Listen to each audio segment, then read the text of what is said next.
Öpçörümüzdeki hamma narsa shundoq tez o'zgarishga boshladi. Kishilar, narsalar, qurol-yaraqlar, ideologiyalar, dunyo xaritasi, avlodlarimiz mag'lubiyatning qurboni bo'lishga boshladi. Eg'izlardan yangi so'zlar, oshqin shuarlar tushmaydi. Qiz ayollar cho'tahi. Ah, xudo. Qizlarimiz ko'chalarda yerim yalang'och holatda yuratdi. Taraqqiyot nomidagi sapsata, quruq davrang va buzg'unchilik kelkuni oldiga uchirg'anligi narsani yalmab supurib ketib atdi.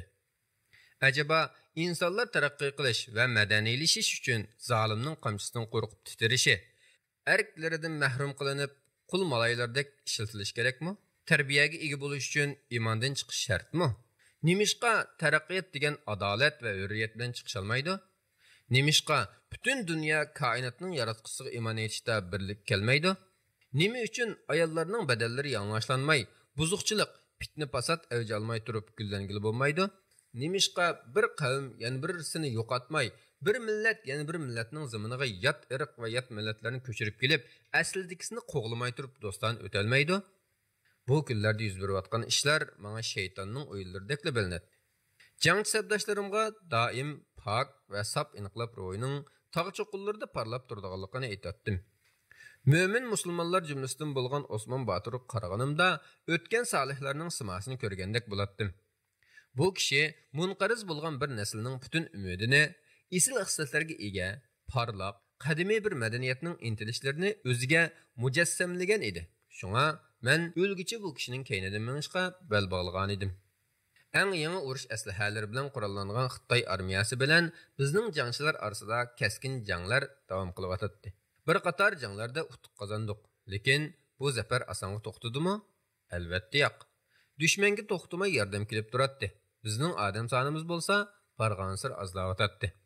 Ya'ni bu zafarlarni mislsiz ig'ir qurbonliklar badaliga qozonyotdik. Osmon Boturning yigitlarimiz intiqom uchun o'zlarini o'limga yetyapti deganligini angladim. Men uningga hurmatli general, azmatlarimiz o'z vazifalarini yaxshi biladi, dedim. Osmon Botur: ular doston yozayotdi, Mustafa Hazrat. Qonlari bilan mangulik doston bityapti. Lekin avangard qismdagi qarindoshlarimizning olgan xabarlarga qaraganda dushman bir qatimliq dahshatli jangga tayyorlanibdi, dedi. Bir necha kun o'tar o'tmas Osmon Boturning deganidek chiqdi. Qurt qo'ng'izdek yamrab kelayotgan Xitoy qo'shinining hujumiga uchirdik. Bu qatimliq jang to'xtovsiz 3 oy davom qildi. Xitoyning Qinxay o'lkasi tarafga qarab chekinishga, chechilib ketgan qo'shinni shu yerda yig'ish va shu yerni kommunistlarga qarshi hujumning bosh shtabi qilish qarori ilindi. Lekin Qinxayga mangadigan yo'l bexatar emas edi. Har tarafdan o'lim ma'rab turibdi. Qanxo'r kafir bizni chambar shaklida qorshib olgan bo'lib, dushmanning muasirasiga tushib qoldik. Xitoyning Gansu o'lkasiga qarashliq Anshi shahridan 10 ming Xitoy askari besib keldi. Hammamiz fidokorlik bilan o'zimizni jangga otadigan bo'lib ketdik. Hamani qochib qutulg'ili bo'lmaydigan o'lim burnimizga purab turayotgandan keyin hech ish qila olmay ketguncha dushman bilan elishib o'layli, yetib o'lgich etib o'l deb o'ylaydik. Oxiri 1950-yili 8-oyda Xitoyning Qinxay o'lkasi tavallikidagi Maxay shahriga yetib keldik. Bu yerda bir mezgil aram elish, safarimizni tuzab radga selishni o'ylashgan edik. Men shaxsan Cho'lponni va o'g'limni izlayotdim. O'lib ketishdan burun ularni bir ko'rib olsam deb arzu qilatdim. Ba'zilar mushundaq qalaymaqan kunlarda bu arzuyimni bir xam xiyol deb o'ylashatdi. Yana ba'zilar vatanimiz munqariz bo'layotgan, xalqimiz dushman topini ostida ingrayotgan mushundaq bir paytda mening xotin bolamning g'amini qilishimni shaxsiyatchilik deb ayblashatdi. Men ularning ayblashlariga parvo qilib ketmadim. Meningmi yurkim tashamasdi. Bizni qo'g'layotgan dushmanning oyog'i uzilib qolgani yo'q.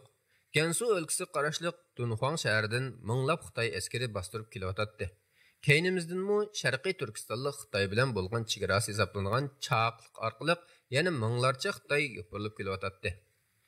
General Osmon Botur xitob qildi. Do'stlarim, tugilib yashashdan jasurlarcha o'lishni ala bilgan azimatlar. Bugun kecha Maxay shahri hujumga uchrashi mumkin. Dinsiz davrning sharafli shohidlari. Chilbörlar ilgirlash yo'llarimizni to'sib bo'ldi. Dushmanning qizil bayroqlari ufqlarni qon rangda bo'yadi. Qassob chig'ida kunda biror qo'yni qushxonaga apirib bo'g'izlaydi. Ammo bu dushmanlarga qo'y nima, inson nima? Oldiga nima uchursa urib so'qib bo'g'izlab mengotidi. Barikuldan tartib mushiyarik kelgucha mengib o'tgan bu uzun yo'limiz erkinlik jangchilarining so'ngaklari bilan bitgan. Ularning mushkanbar etlik qonlari bilan sug'urilgandir. Safarimiz uzun va mashaqqatli bir safar bo'ldi. Nurg'un ayollar va bolalar har tarafga qatirab bizni so'ygan kishilarni izlab yuribdi.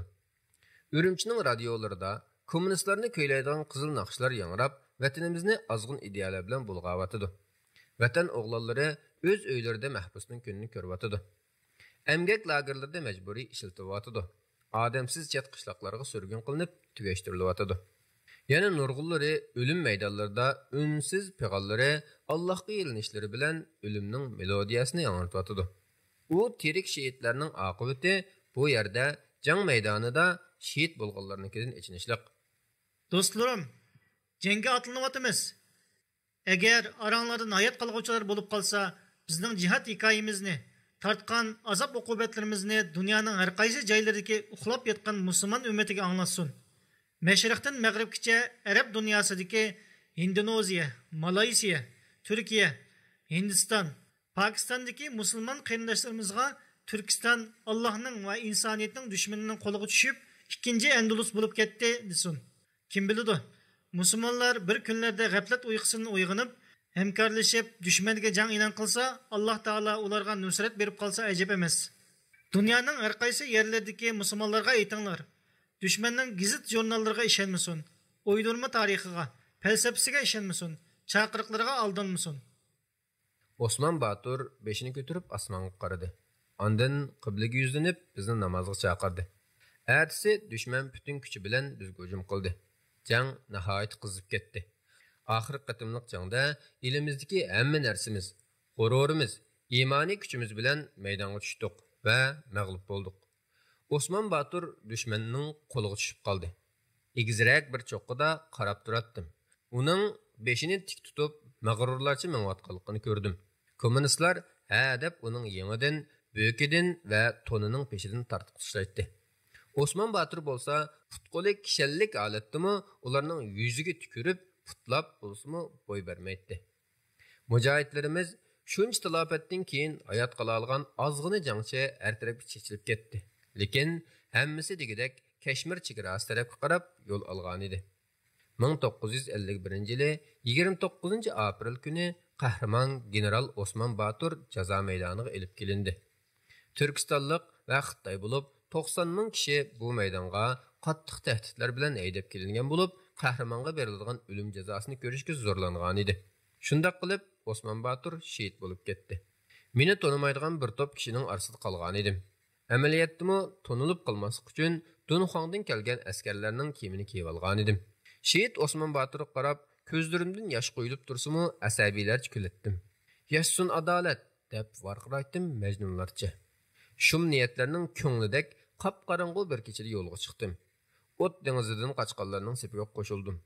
Bir necha kechilik jafoliq safardan keyin Kashmir chegarasiga yetib keldik.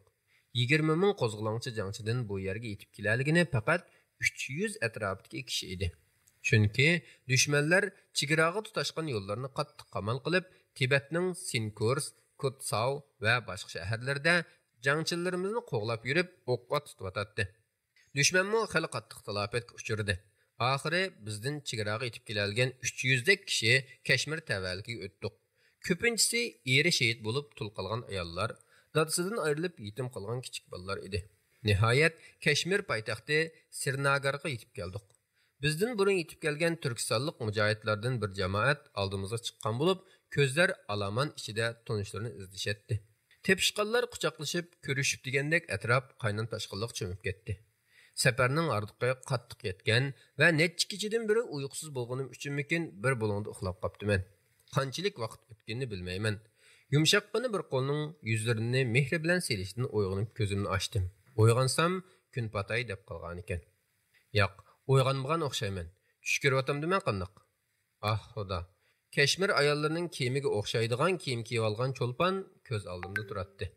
Uning yanida cho'p-cho'ng bo'lib qolgan o'g'lim. To'g'ri, men uni tanib oldim. Optob tukib, bug'doy o'nglik bo'lib qolgan bu chiroyli yigit mening o'g'lim shu. O'g'limning sochlarini to'ymay purashqa, cho'lponning yuzlarini siylashga boshladim. Ko'zlarimdan yoshlar quyiladi. Bo'g'zimga bir tugunchak turib qolgandek bo'lib, tilim gapga kelmay yotadi. Çolpanning ko'zlari shodlik yoshlariga to'lgan bo'lib, meni bag'riga bosdi. O'g'limmi meni chin quchoqlab olgan edi. Sizlarni o'limdan qutulib qolar deb o'ylamagan edim Mustafa.